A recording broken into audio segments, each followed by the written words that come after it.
आज हम आपसे जानना चाहते हैं श्रीयंत्र के आवरण 5 का विवरण।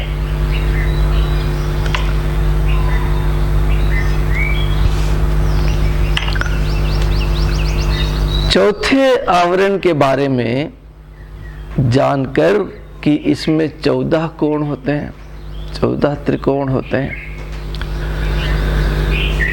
चतुर्दशार के तुरंत बाद 5वां आवरण की शुरुआत होती है और उसमें 10 त्रिभुज होते हैं।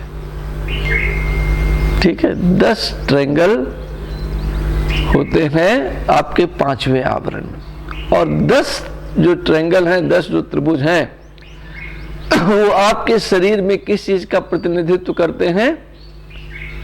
प्राण वायु का। प्राण वायु कितनी है? 10। त्रिभुज कितने हैं? 10। और ये प्राण वायु करती क्या है? प्राण वायु इस वातावरण में से, इस ब्रह्मांड में से उन समस्त ऊर्जाओं को आपकी तरफ लाती हैं जिनकी की आपको जरूरत है। इसमें 5 प्राण तो मुख्य हैं और 5 सब्सिडरी हैं। प्राण, अपान, व्यान, समान, उदान, ये 5 प्राण आपके मुख्य हैं। और जो भी आपको साधन करना है, जीवित रहना है, तो कैसे जीवित रहेंगे? प्राण आएंगे तो जीवित रहेंगे। और प्राण ही एक ऐसी चीज है जो ऊर्जा लेकर के आते हैं।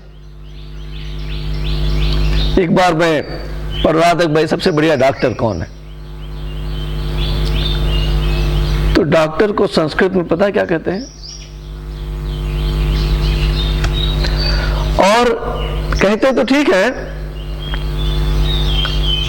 जो सबसे बढ़िया डॉक्टर बताया, वो बताया आपके सांस को। इससे बढ़िया कोई डॉक्टर नहीं है। ठीक है, और ये सारी मेडिसिनल वैल्यू, सारी चीजें जो आप दवाई के रूप में लेते हैं, वो ऑलरेडी वातावरण में मौजूद है। उनको खींचकर ब्रह्मांड में से आपके पास ले आती है और आपकी सर्व अर्थ सिद्ध हो जाते हैं। जो कुछ भी आपको सिद्धि प्राप्त करनी है, वो आएगी कहां से? ब्रह्मांड में होगी तो सिद्धि हो सकती है। ब्रह्मांड में नहीं है तो कितने भी मंत्र कर लो, वो सिद्ध नहीं होती। तो इस चक्र का नाम है सर्वार्थ साधक चक्र। और जुड़ा किससे है? आपके प्राणों से। शरीर के जितने भी काम हैं, आप प्राण के बिना, हवा के बिना नहीं कर सकते। आपको पलक झपकाना है, आप समझ रहे हैं कि अपने आप झपक रही है, पर नहीं, इसके लिए भी एक वायु है जो आपके पलक झपकाती है। आपको पसीना निकालना है, मूत्र विसर्जन करना है, उसके लिए भी अपान वायु है, बिना हवा के वो भी नहीं होता। खाने को पचाना है, उसके लिए भी वायु है, बिना वायु के वो भी नहीं होता। और यदि वायु का आना जाना बंद हो जाए तो क्या होता है? प्राण खत्म। जीवन, मनुष्य का जीवन पहली सांस से चालू होता है और आखिरी सांस पर समाप्त हो जाता है। कुछ भी कर लें, शरीर पहली सांस के पहले भी था और आखिरी सांस के बाद भी मौजूद रहता है। नाक, कान, आंख सब वही है।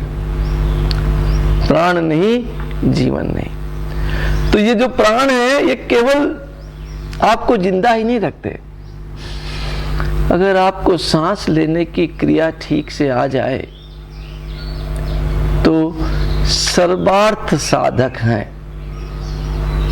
जो कुछ भी आपको चाहिए सब प्राण देने में सक्षम और समर्थ हैं। और इसीलिए 10 त्रिभुजों पर 10 ऊर्जाओं की स्थापना है। और 10 ऊर्जाएं जब श्री चक्र में स्थापित हो जाती हैं तो 10 प्राणों के माध्यम से आपके सर्वार्थ साधक होते हैं, सर्व अर्थ को सिद्ध करते हैं। यहां पर जो चक्रेश्वरी है वो स्वयं त्रिपुरासुरी हैं। कुलोत्तीर्ण योगिनी यहां पर शासन करती हैं। और मंत्र है हसैंग हसकलिंग हसौ। ठीक है। अब पहले मनुष्य के शरीर में अच्छी तरीके से समझ लेना चाहिए क्या है प्राण। 10 प्राण के नाम पता है आपको? 10 होते हैं, कम से कम मेरी आज बात मान लीजिए 10 होते हैं, कल फिर मत मानना। और जो 10 होते हैं उनके नाम भी हैं, प्राण, अपान, समान, उदान और व्यान। ये 5 प्राण जो हैं मुख्य हैं। ठीक है। इनमें से सबके काम है। प्राण जो है ऊर्जा को लाता है, अपान जो है जो स्लज बन जाता है, जो अपने अंदर जरूरत नहीं है कार्बन की, वो कार्बन डाइऑक्साइड के रूप में, मल के रूप में, मूत्र के रूप में, श्वेत के रूप में, पसीने के रूप में अपान वायु उसको निकालती है। समान वायु प्राण वायु से ऊर्जा लेकर के आपके नवल में, आपके नाभि में, नाभि को क्षेत्र को क्या कहते हैं? मणिपुर चक्र। वहां पर जठराग्नि उत्पन्न करती है और उस जठराग्नि के द्वारा भोजन 2 भागों में टूटता है। जो आप भोजन करते हैं उसमें 2 चीजें होती हैं जो यहां आके टूट जाती हैं। और एक चीज है उसमें ऊर्जा जिसकी कि आपके शरीर को जरूरत है, और दूसरा है स्लज जिसकी जरूरत नहीं है। तो ऊर्जा यहां निकाल ली और उस ऊर्जा को व्यान वायु ने आपके प्रत्येक कोशिका को और प्रत्येक ऊतक को पहुंचाया। और उदान वायु ने आपको आगे बढ़ने में मदद की, चलने में, फिरने में। ये उदान वायु का काम है। नाग, कूर्म, कुकर, देवदत्त और धनंजय 5 और वायु हैं जिनका काम शरीर के छोटे छोटे कामों को कंप्लीट करना है। और इन सभी प्राणों में, प्रत्येक प्राण में एक एक ऊर्जा का, एक एक देवी का स्थापन है। और वो देवियां क्या काम करती हैं ये समझने की चीज है। ये समझ लिए बस 5वां आवरण समझ में आ जाएगा। क्या काम करती है? पहली देवी है सर्व सिद्धि प्रदा। देवी का नाम ही है सर्व सिद्धि प्रदा। सर्व माने आल, सिद्धि माने सिद्धि, प्रदा मीन्स देने वाली। तो ये पहली देवी सभी सिद्धियां प्रदान करती हैं। जैसा मैंने कहा प्राण जो है वो ब्रह्मांड में से सभी सिद्धियों को ला करके आपके चरणों में रख देता है। दूसरा क्या है? सर्व संपत्ति प्रदा। अब इसी में आपको इंटरेस्ट होगा। सभी प्रकार की संपत्तियां जो प्रदान करे वो दूसरी देवी सर्व संपत्ति प्रदा। तीसरी सर्व सिद्धि है, सर्वार्थ साधक है। तो सभी चीज मिलेंगी तभी तो सर्वार्थ साधक होगा।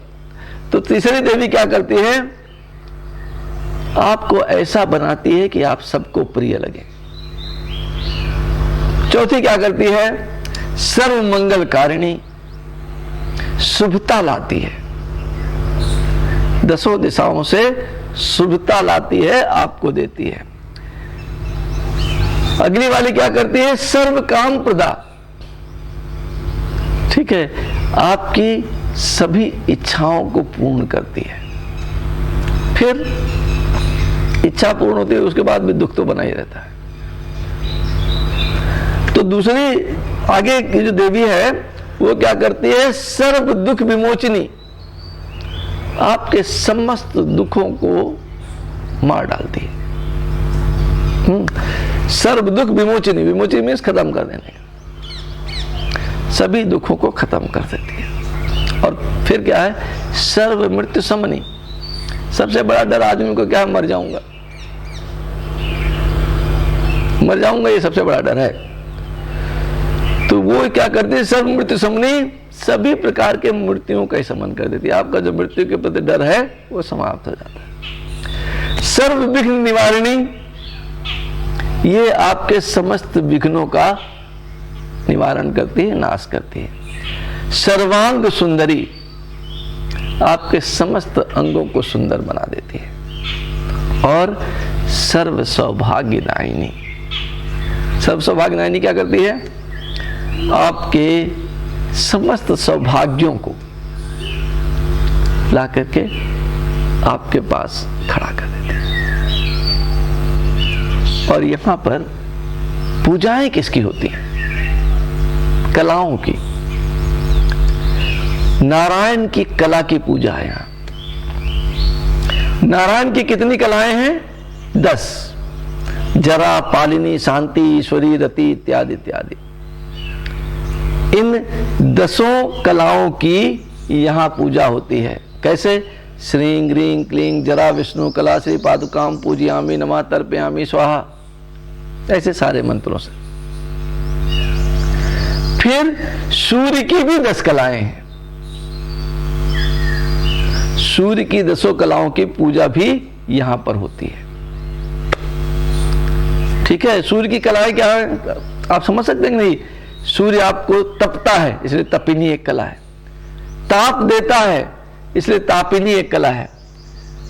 स्मोक कहीं निकलता होगा थोड़ा बहुत, इसलिए धूम्रा भी एक कला है। मरीची एक कला है, ज्वाला है, ज्वालिनी एक कला है, रुचि एक कला है, सुषुम्ना एक कला है। इस प्रकार से सूर्य की 10 कलाएं हैं। सूर्य ही ऊर्जा का स्रोत है। पालन कौन करता है, सर्वार्थ का मतलब है पालन पोषण के लिए जितनी भी चीजें चाहिए वो हमारे को मिलेंगी। कैसे मिलेंगी, क्योंकि जो पालक देवता हैं वो 2 ही तो हैं, लक्ष्मी नारायण। लक्ष्मी नारायण को हम विष्णु कहते हैं। तो विष्णु की 10 कलाओं की पूजा है। दूसरा पालक देवता कौन है, सूर्य देव। उनकी ऊर्जा आती है तो पेड़ पौधे हरे भरे हो जाते हैं। तो सूर्य की 10 कलाओं की और विष्णु की 10 कलाओं की और 10 सर्वार्थ साधक देवियों की, 10 प्राणों की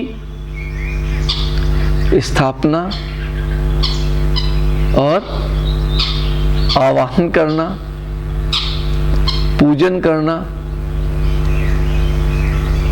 और ऊर्जा को वहीं पर स्थापित कर देना, ये 5वें आवरण की पूजा है। धन्यवाद, आभार। धन्यवाद।